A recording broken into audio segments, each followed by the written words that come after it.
La fitoquímica es una disciplina que se encarga del estudio de los componentes químicos de las plantas y su relación con la salud humana. En Colombia existe una amplia variedad de plantas con propiedades medicinales, muchas de las cuales han sido utilizadas por las comunidades locales durante siglos.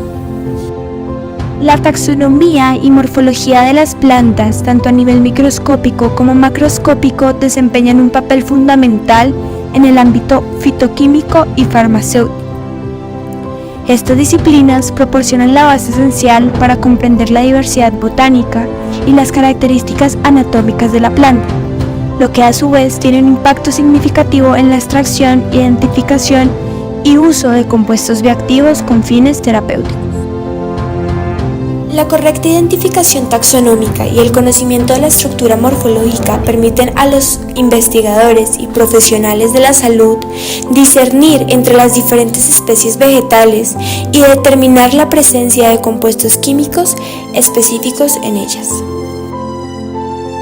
En este sentido, el estudio detallado de la morfología microscópica revela la ubicación y distribución de metabolitos en tejidos y células, mientras que la morfología macroscópica proporciona pistas visuales sobre la apariencia general de la planta y sus órganos. Esta comprensión profunda resulta esencial para la producción de extractos y formulaciones farmacéuticas precisas, asegurando la calidad, seguridad y eficacia de los productos fitoterapéuticos. Asimismo, para la obtención de estos extractos es de suma importancia reconocer los diferentes métodos de extracción a desarrollar, adecuados específicamente para cada metabolito.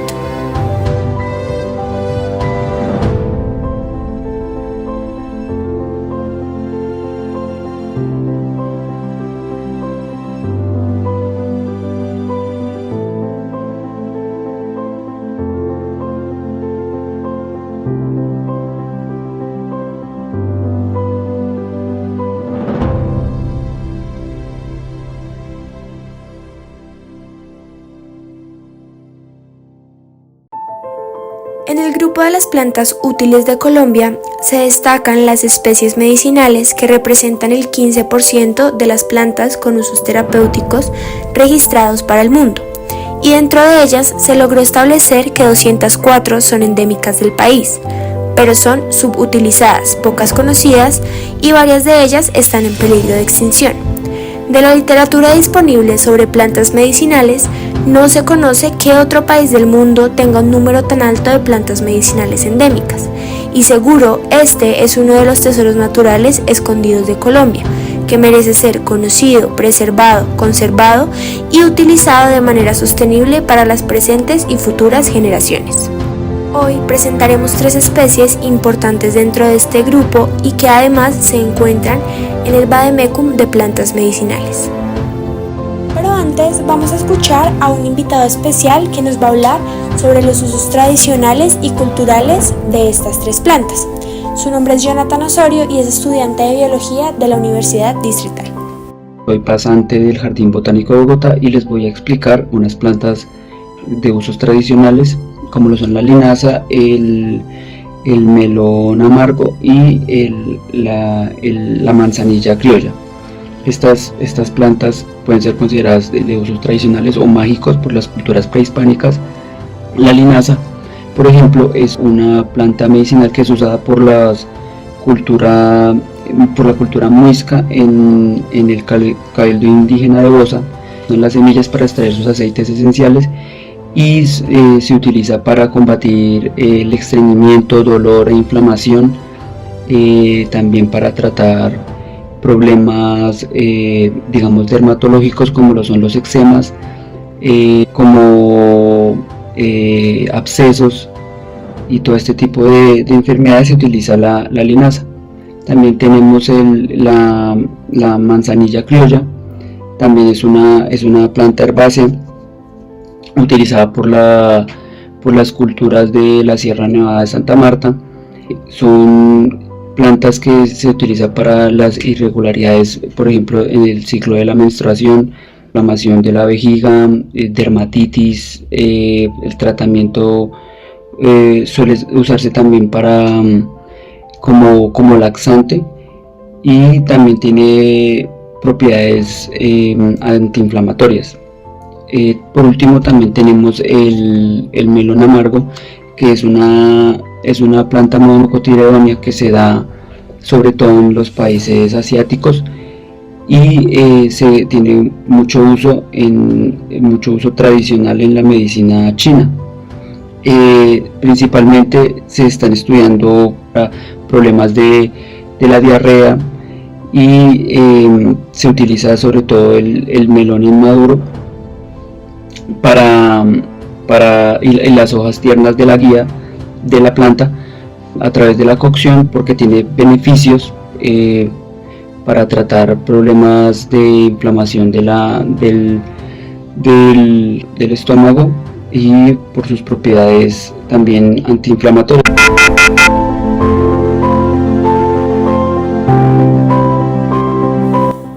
Mormoica charantiae es una especie tropical de la familia Cucurbitaceae, originaria de Asia y África. Fue introducida y aclimatada en América y Europa.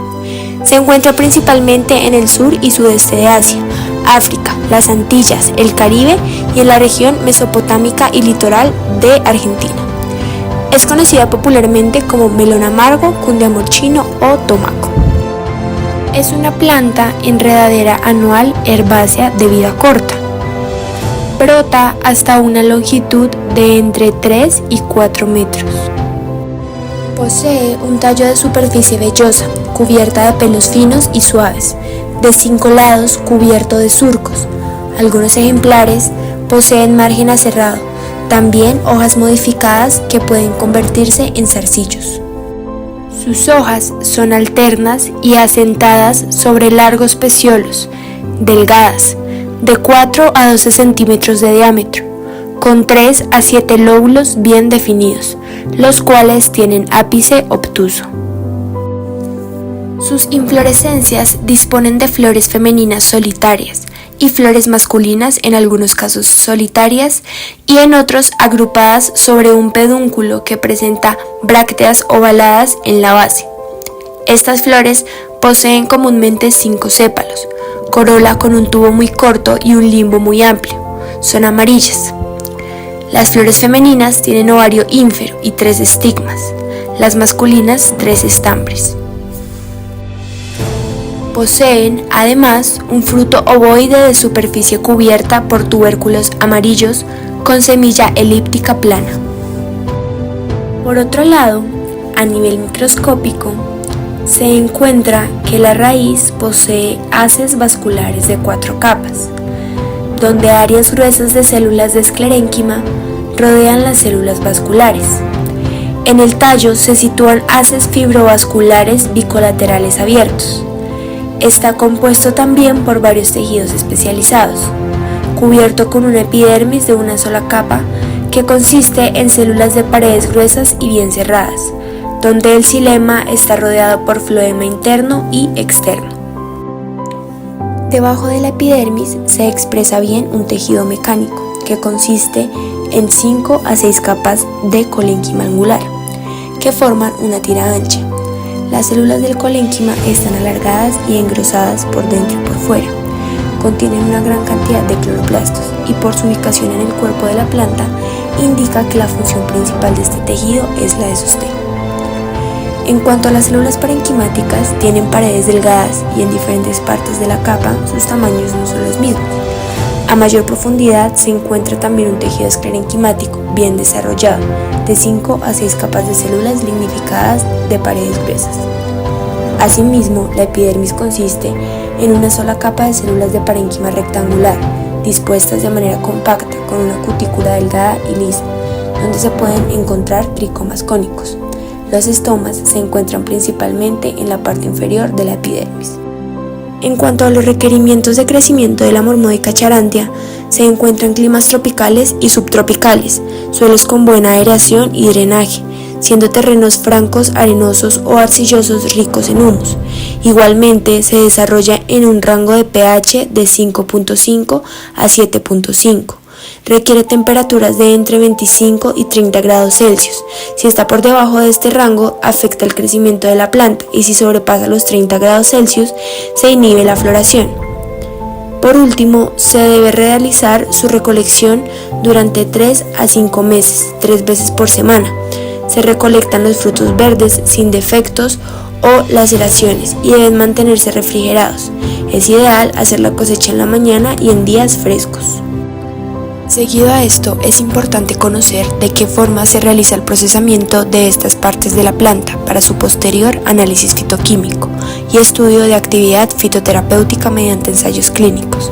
En general, se evalúan 3 métodos de extracción. El primero mediante dióxido de carbono supercrítico modificado con etanol. La elección de este método se debe a su característica como buen disolvente. Esta favorece la obtención de los metabolitos, debido a su capacidad para disolver sustancias de forma similar a los disolventes orgánicos, y su viscosidad y coeficiente de difusión, los cuales son próximos a las de los gases, favoreciendo las propiedades de transporte de este fluido. Por otra parte, gracias a que su tensión superficial es cero, es adecuado para la extracción de sustancias contenidas en matrices sólidas. Por otro lado, se encuentra la extracción con tubos Oxlet y finalmente la extracción por el método convencional. El aislamiento de los metabolitos de la Mormódica charantia es importante para su estudio farmacológico. Los metabolitos individuales pueden ser identificados y caracterizados mediante técnicas analíticas como la espectroscopía infrarroja, la espectroscopía de masas y la espectroscopía de resonancia magnética nuclear. La elección de la técnica adecuada depende de las necesidades específicas del análisis. Los frutos de la Mormódica charantia Linn generalmente se consumen para el control de la diabetes y también se utilizan como antiinfecciosos. La charantina, un glucósido esteroide que existe como una mezcla de glucósido de estigmasterol y glucósido de beta-citosterol en los frutos de Mormódica charantia, son responsables de la actividad antidiabética. Este efecto se ha puesto de manifiesto con todos los órganos de la planta, pero principalmente con sus frutos.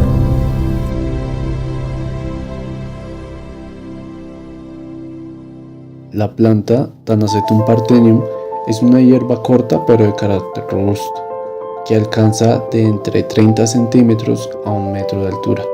Es nativa de Europa, aparentemente de la península de los Balcanes y parte de Europa occidental. Sin embargo, su cultivo se ha extendido a lo largo del mundo. Debe crecer cerca de carreteras, áreas baldías, en campos y en los límites de algunos bosques. Se conoce también por distintos nombres, tales como altamisa, matricaria o manzanilla criolla. Su inflorescencia está compuesta de numerosas cabezuelas agrupadas en panículas redondeadas sobre pedúnculos de hasta 8 centímetros de largo. En forma de inflorescencias corymbiformes, crecen de junio a octubre y el diámetro de su flor es de aproximadamente 2 centímetros. La forma de sus hojas es variada, algunas son más cerradas que otras y crecen a ambos lados del tallo, por lo que se denominan alternas de forma lanceolada, con proporciones de entre 3 a 4 centímetros, con contorno elíptico y un color amarillo verdoso más o menos tenue. También tienen pecíolos cortos unidos al tallo. En cuanto a sus características microscópicas, sus tricomas no glandulares son grandes y multicelulares y brindan protección contra la radiación solar, regulan la temperatura y pueden actuar como barrera física contra algunas plagas. Los estomas son más abundantes en la epidermis inferior. La corteza se compone principalmente de células parenquimáticas ovales o circulares irregulares, y también se presenta una capa esclerequimática de 2 a 4 capas de grosor por encima del floema. Para estudiar algunas de las propiedades de la planta Tanacetum parthenium, podemos aislar y analizar la composición de los aceites esenciales en varias partes de las plantas, sobre todo las partes aéreas, en lo que se refiere a tallos, hojas, inflorescencia, pero también semillas verdes y maduras. En principio, se puede llevar a cabo la recolección del material vegetal en varios momentos del crecimiento y desarrollo de la planta, específicamente en etapas vegetativas, de floración y de formación de semilla. Para la extracción del aceite, se precisa de un equipo de hidrodestilación tipo Clevenger. Las muestras pueden ser trituradas y secadas de manera convencional al aire libre. Luego se someten en un intervalo de entre 2 a 2 horas y media en el aparato Clevenger, repitiendo la destilación 3 veces. Finalmente, y para garantizar la eliminación total de las partículas de agua en el producto recolectado, los aceites se someten a una deshidratación con un agente desecante como sulfato de sodio anhidro. Si se realiza un análisis por medio de cromatografía de gases y la combinación de este método con la espectrometría de masas a los aceites esenciales aislados, se puede encontrar que el componente principal de los aceites es el alcanfor. La hidrodestilación resulta ser un método sencillo y efectivo para extraer los aceites sin inconvenientes y sin hacer uso de reactivos diferentes al agua. Por este método podemos obtener aceites que podemos utilizar en estudios diferentes en el que se evalúe la actividad antimicrobiana o también efectos terapéuticos antiinflamatorios. Asimismo, su uso tradicional que involucra el combate contra la migraña. Algunos flavonoides de la manzanilla criolla también pueden ser extraídos aislados a través de un método en el que se involucra una extracción mediante el aparato de Soxhlet durante 3 días haciendo uso de metanol como solvente. El residuo se puede disolver en agua y luego extraerlo con acetato de etilo y N-butanol. El extracto orgánico se puede separar mediante cromatografía en columna de gel de sílice, permitiendo recolectar y llevar a cabo otras fracciones principales. Algunas de estas fracciones se pueden volver a cromatografiar para obtener un producto purificado al final. Si tomamos las fracciones cromatografiadas y llevamos a cabo un análisis por medio de RMN, espectrometría de masas, y R, podemos encontrar que las principales estructuras elucidadas de flavonoides corresponden a flavonol y caenferol. Finalmente, se sabe también que algunas personas presentan una reacción alérgica a los extractos de manzanilla criolla que según estudios puede ser causada por las lactonas sesquiterpénicas presentes, como lo es la partenolida. A pesar de esto, la manzanilla ofrece otros metabolitos secundarios que pueden brindar efectos terapéuticos al paciente, por lo que estudios recientes han intentado descifrar y establecer otros compuestos presentes en la manzanilla criolla, haciendo uso de extractos de los que se eliminan las lactonas sesquiterpénicas previamente. En uno de estos estudios se pudo determinar por primera vez la presencia de compuestos con potencial actividad biológica como cinarina, ácido 4-metoxilcafeico y ácido 3,4-dimetoxilcafeico, haciendo uso de una técnica HPLC-V semipreparativa, que es una técnica de cromatografía líquida de alta resolución en que se utiliza una columna más grande para separar los componentes de la muestra. La detección UV se utiliza para monitorear la separación basándose en la absorción de luz ultravioleta de los compuestos, y la capacidad semipreparativa permite la recolección de fracciones específicas para llevar a cabo el análisis.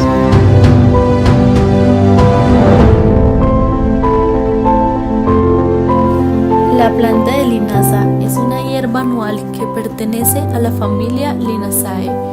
Puede alcanzar una altura de hasta 1.5 metros y se caracteriza por tener tallos erectos. Sus hojas son alternas, lanceoladas y de color verde intenso, con bordes lisos y ligeramente dentados, creciendo a lo largo de los tallos.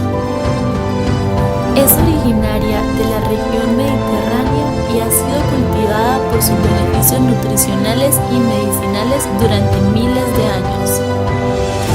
Las flores son solitarias, de forma simple, con 5 pétalos y pueden variar en color, siendo comúnmente azules o blancas. Estas flores se agrupan en racimos terminales en la parte superior de los tallos. En cuanto a los frutos, son cápsulas redondeadas que contienen numerosas semillas pequeñas y planas, con colores que van desde el marrón hasta el dorado.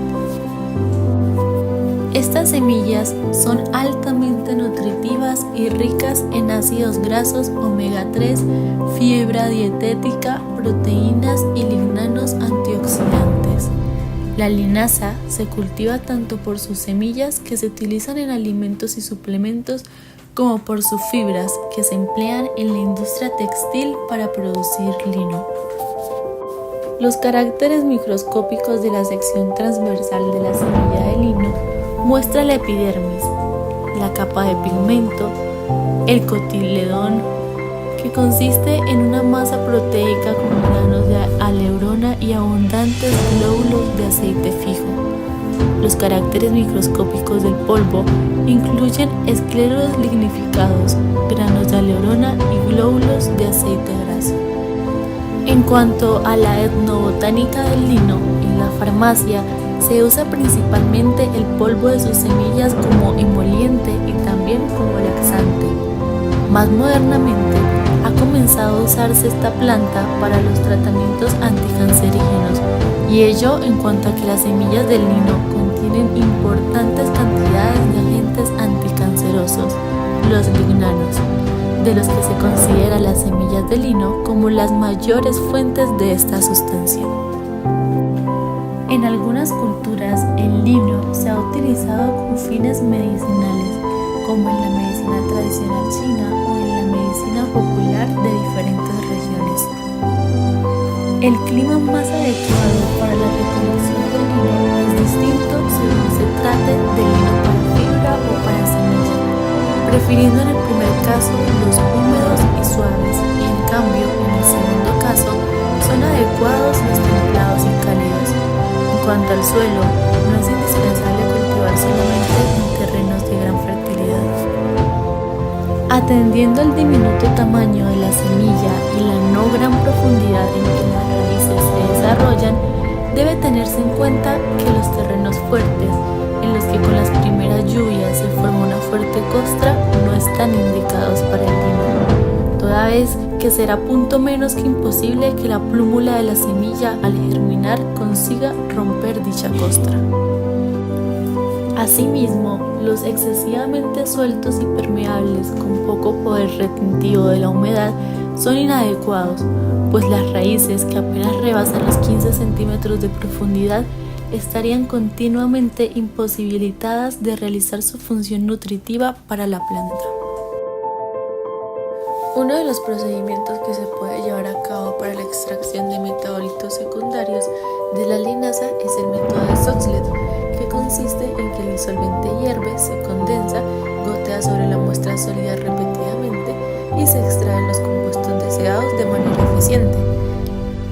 Uno de los procedimientos que se puede llevar a cabo para el aislamiento de los metabolitos secundarios de la linaza es la cromatografía líquida acoplada a espectrometría de masas, la cual es una técnica analítica que combina la cromatografía líquida separando los componentes de una muestra a través de interacciones con una fase estacionaria y la espectrometría de masas que detecta y analiza los compuestos separados mediante sus masas moleculares. Finalmente, se identificaron los metabolitos secundarios de ácido clorogénico, C-glucósidos, luteonina, flavonas y neolignanos. Finalmente, el estudio detallado de las plantas medicinales y los métodos de extracción de metabolitos secundarios revela un vasto potencial para la investigación farmacéutica. La diversidad de compuestos bioactivos presentes en estas plantas ofrece una oportunidad única para el desarrollo de nuevos fármacos con propiedades terapéuticas. Además, la comprensión de procesos de extracción y aislamiento es fundamental para garantizar la obtención de compuestos puros y efectivos. Este análisis refuerza la importancia de explorar y aprovechar los recursos naturales en la búsqueda de tratamientos médicos innovadores y más efectivos.